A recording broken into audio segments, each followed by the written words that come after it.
Alrighty, hello and welcome to the first instructional done by the Laser Sports Academy since we've launched.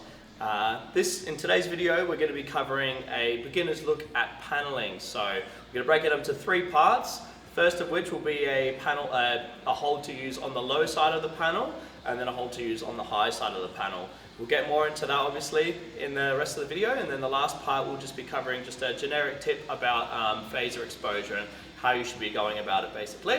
So yeah, without further ado, let's get to it. Alrighty, so on to the first part of this video, we're going to be looking at a hold to use on the low side of a panel. So to begin with, I might as well explain what I mean when I say the low side. So if I were playing the game and I'm using like the traditional typical hold that you would see from competitive play, if I were to go to this wall and put my shoulder on the wall, for instance, you'll notice that my phaser is already facing the correct direction to get tags. Whereas if I were to go to the other side and put my shoulder to the wall, it's now facing the wrong way. So that's why I call this the low side, because I've got a low posture in my phaser and it's facing the right direction, right? So the hold that we're going to be looking at today is what I call the orthodox hold. I'm borrowing some boxing terminology because I don't have the creative juices to come up with some myself. My apologies, sorry not sorry. But basically, what I'm looking for in what I call a orthodox hold is the foot closest to the wall is forwards and the back foot is back, and then you can, depending on the rule set you're playing, you can either place your shoulder on the wall, or I know some rule sets you're not actually allowed to touch the wall, so you would have to ghost panel a little bit, I guess you could call it that. But otherwise, in the Australasian format, we're allowed to touch these things as long as it's safe and we're not leaning on it too hard. So I'm going to go ahead and do that.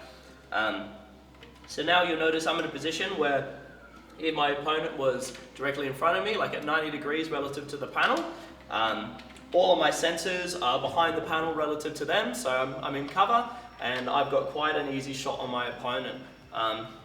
The orthodox hold is really good because it's super versatile. So within reason, no matter how much my opponent moves, you can make a small adjustment yourself to be able to address where they are.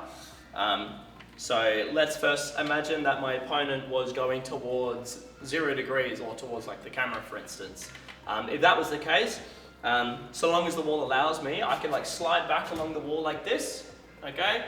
Keeping the same like posture and like body positioning, I guess. I'm just shuffling backwards. Sometimes you'll get to a point, obviously, where you can't go any further, and that's okay. But in doing so, I'm keeping myself in cover relative to where my opponent is, and I'm able to, by popping my phaser out, get a tag on them. If it gets pretty drastic in terms of like how far that way they go, you can start to turn your body away, and you can even like lean away as well just to get your sensors that much further away from where they are. Obviously it'll get to a point where no matter how far back you go or how much you lean or stuff, they're probably going to tag you anyway, in which case you're probably just on the wrong panel. Otherwise, if we imagine that my opponent was going towards 180 degrees or like, really sharp on the other side of this panel, what I'm able to do is I keep my left shoulder and my front foot planted on the ground, and I'm just going to add a little pivot. Okay, so if we imagine my opponent was over yonder, my sensors are still relative to where they are in cover, and I'm able to get quite an easy shot on them. Okay, and then I can rotate back. And then, once you get like really proficient with it, you'll be able to dress people like all over the place just by like flowing between these different positions, and it'll become supernatural. Oh, maybe not supernatural, but it'll become very natural. So yeah, that's basically the orthodox hold. It's definitely one of the most common holds that you'll ever see. If you ever watch a game of competitive laser tag, you will see people using this hold, whether they like call it the orthodox hold or not, or maybe they don't even realize they're doing it, especially if they're newer. This is the one that people like naturally gravitate to because it's super comfortable. It's easy to understand. There's nothing like crazy going on. So yeah, definitely a good one to start training. Alrighty, so the next hold that we're going to be looking at is one for the high side. So I'll do a little explainer on why I call it the high side. So obviously we're at the low side because if I've got my low posture and I'm holding the phaser in a competitive way, I guess, it is facing the correct direction. So we have the predicament, and this is something that newer players will typically struggle with because I guess they just don't, it's a simple fix, but they just don't know the fix. And it's one of those things that until you know it, it'll be like, well, how am I supposed to shoot around the other side? They told me the other week to shoot, you know, get signed onto the wall and you can just shoot people. But when I end up on the other side, I just like can't do it anymore. And so you see like newer players will end up doing like, you know, they get really uncomfortable. They do all sorts of very interesting things to try and shoot around the wall. The fix is quite simple and it's kind of in the name, I guess. So rather than having a low posture, when you find yourself on the high side of a panel, you put the phaser above your head in a high posture, hence the name. So the hold we're going to be looking at today is a pretty simple one, and it's just called the gecko hold, or at least that's what I call it. I call it that because when you do it, it kind of looks very reminiscent of a gecko climbing up a wall. Very creative. But yeah, so the way it works is I like to aim to get my elbow just on the edge of the wall. My hands are above my head, phaser above the head. And then, yeah, you just get your chest sensors nice and close to that wall, because the further you are from the wall, the less hidden your sensors really are, especially when you have people taking drills at you really close. If you're off of the wall, that's going to be a pretty easy task to tag your chest sensor, for instance. But if you're nice and tight to the wall, they're going to have to reach really far to be able to either get your back, or maybe they get lucky and they get your chest sensor, right? But anyway, arms above my head. Okay, I'm nice and flat against the wall. So this holds really good for shooting from 90 degrees from where I am, and then also towards 0 degrees. So we'll look at that now. So if someone's towards that 90 degree, relative to the panel, all you have to do, flick your phaser out, flick it back in. We'll talk more about phasor exposure at the last part of the video. If they were to go towards 0 degrees or towards the camera, I have the option similar to the orthodox hold before of, so long as the wall allows me to, I can just slide back along like this. So relative to where they are, I'm still in cover, but I still have a possible shot on them. The slightly difficult bit with the gecko hold is when they start to go really tight angles. It's definitely doable. It's just not as comfortable as maybe some holds you might adopt in the future, and that we'll cover in another video. So stay tuned for that. But it's not impossible. So nice and flat to the wall normally, but if they go towards 180 degrees, this is where I kind of break my rule of trying to stay nice and close to the wall. So what I'll actually do is I'll make a little bit of distance, right? It's about 1 foot's length, right? Okay, and then the next step is I'll try and keep my arms pretty much where they are, and I'll just shuffle my body and my feet around until I can see tight around the angle like this. Okay, you see my arms are pretty much stayed where they are, it's just my body's moved. So if my opponent was towards this 180 degree angle, relative to them, I'm still perfectly in cover, I can pop a shot at them. So that'd be how you would address people being at 180 degrees. So the gecko hold is, again, probably one of the most common holds that you'll see from people on the high side. It's typically it's pretty comfortable as far as high posture holds go. It's pretty flexible. It's especially good at shooting towards that 90 to 0 degree because of your ability to slide back along the wall and kind of really flatten out. So yeah, that'd be my recommendation for if you're looking for a hold to use to try and actually be able to do something on the high side of a panel. That'd be the one I would recommend. Hence why it's in the beginner video. Crazy. Alrighty, on to the last part of this video where we're going to cover phasor exposure. So being behind cover is all well and good, hiding your chest and your shoulder and your back sensors, but we have to remember that there is a sensor on the phaser. Obviously, depending on the system, where those sensors are is different and how easy they are to hit is different, but as a general rule, it's very doable to hit a phaser, especially if it's exposed. If it's there, within 1 or 2 tags, you'll probably get that thing, right? So if we first look at the low side, for instance, the gecko hold. So this is a mistake that a lot of beginner players make where, let's say for instance, I was shooting down this direction, right? And there's lots of people there, so I'm just leaving my phaser out and I'm just, pinging shots as they come.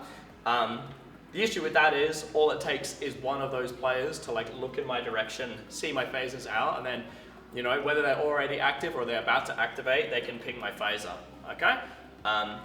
So being able to keep your phaser hidden until you need to show it is like a massive part of the game, right? So on Nexus, it's typically a little bit more like of a flicky type thing. On Helios, you have the advantage where the sensor's on the top, so you can kind of like hide it a little bit better. You don't have to do as much of this, but we're on Nexus for now, so I'm going to show you the Nexus methodology.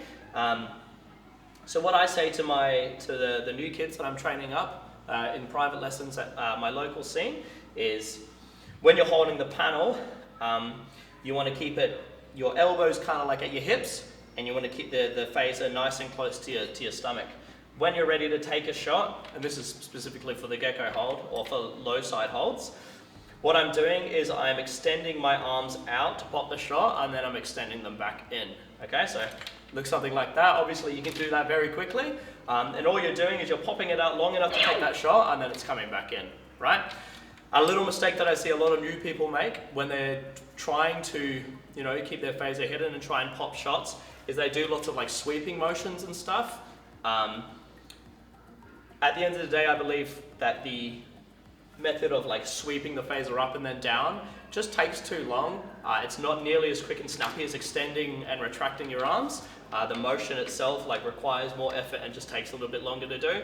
So if you catch yourself, you know, swinging the phaser up and down to take it in and out of cover, my recommendation would be to try this method of phaser close to your stomach, extend the arms out, retract them. And you only have to do it enough to pop that shot out. Like, I'm not even having to fully extend my arms. There may be situations where you do need to fully extend your arms because you're having to shoot like really tight around the corner, in which case you can also do that. Yeah, you don't need to extend, you only need to extend as far as you need, if that makes sense. Now, if we were to look at how you want to use the phaser when you're on the high side using a gecko hold, for instance, it's a similar kind of concept. So, you know, the mistake a lot of people make on Nexus or systems where you can just tag the phaser like quite easily, because like, you know, depending on where the sensors are, is they'll kind of just leave the phaser there and, you know, pop shots, and that works really great until someone decides to try and shoot your phaser, and then they do, and then you're deactivated, and now you can't do anything for X amount of seconds. So obviously on Helios, you can hold it upside down and you can kind of nook it on the wall. That's like a pretty common play style we see in the Helios era on the Helios system, but it's not something that translates to every system. So if you're on Helios, by all means, go for gold. But for those of us that aren't on the Helios system or on systems where it's pretty easy to tag the phaser like anywhere, I'd be getting my arms to the edge of the wall, and what I do basically is my upper arms pretty much stay where they are, and the only thing that happens is like a flick of my wrists and a slight like windshield wipery type motion, right? Like this. So again, you only have to expose it enough to get the shot on the person. You know, you don't have to go crazy throwing it out here, right? So you want to limit how much you go out, just enough to get that shot off, and then as soon as that shot's off, you bring it back in. There's always the chance that someone's going to tag your phaser if you know, expose your phaser predictably, i.e., you know, you are doing something like this where they can kind of get the rhythm of it and they go now, okay, and then you get shot on the phaser, right? So that's also an element to it that's a slightly more advanced topic, but in general, try and avoid like exposing your phaser at like similar intervals. Otherwise, really experienced players will kind of get a read on that, and they'll get really good at tagging that phaser, even though it's barely out for any time at all. They can just time it perfectly if it's predictable. So that'd be my last little tidbit on you know, phaser exposure. You're trying to be a little bit unpredictable about when it comes out, and you can also vary the height a little bit as well. So you maybe the first time you come out here, and then you notice someone's trying to tag your phaser, so maybe you shift your arms down. Maybe the next time you go a little bit higher. Yeah, there's all sorts of things you can do to try and limit the phaser exposure. At the end of the day, it's not really possible, unless you're on Helios, to fully hide your sensor, but it's about minimizing the chance of it happening, I guess. Alrighty, so that concludes the first of the instruction videos released by the Laser Sports Academy. I hope you enjoyed, hope you found it helpful. You know, I would really appreciate it if you would share this around with, like, obviously this is more beginner oriented video. For those of our more experienced players, enthusiasts, advanced level players, we will be releasing more advanced content in the future. We're just got to start somewhere, so here we are. But yeah, we'd super appreciate it if you guys would share it around with some of your like newer up and coming players that are just starting up at league or something. That would be super cool, because at the end of the day, like, a lot of the vision of the Laser Sports Academy, and like a lot of what I personally, like, my main focus is for the Laser Sports Academy, is delivering instructional content to players of all kinds of levels, just to try and like bridge, like to try and I always say that laser tag's got an extremely steep learning curve, because there's a lot of skills that aren't really like transferable from like other sports and stuff. So I always say it's got a really steep learning curve, and that's where I think we can potentially like lose a lot of players from like sticking around for like years and years. So part of my vision is to try and release video like this to help them get past that initial really steep, really difficult, like everything's new, I have no idea what's going on, oh my god phase, to the point where like they start actually having some kind of success, they're understanding a bit more of the game, and then they want to stick around, and then those players end up being the next Wolfpack players or whatever. So yeah, super appreciate it if you guys would share it around to your newer players. Yeah, if you like the video, give it a like. Let us know if you have any feedback in the comments, or you can email at us at the email in the description, or you know, you can message us like through our Instagram or the Facebook page. We're eager to improve. You know, we're all kind of new to this, so any kind of feedback you have about the audio, the video, the visuals, the setup itself, the content, whatever it is, we're super keen to hear it. So yeah, without further ado, I'll see you in the next video.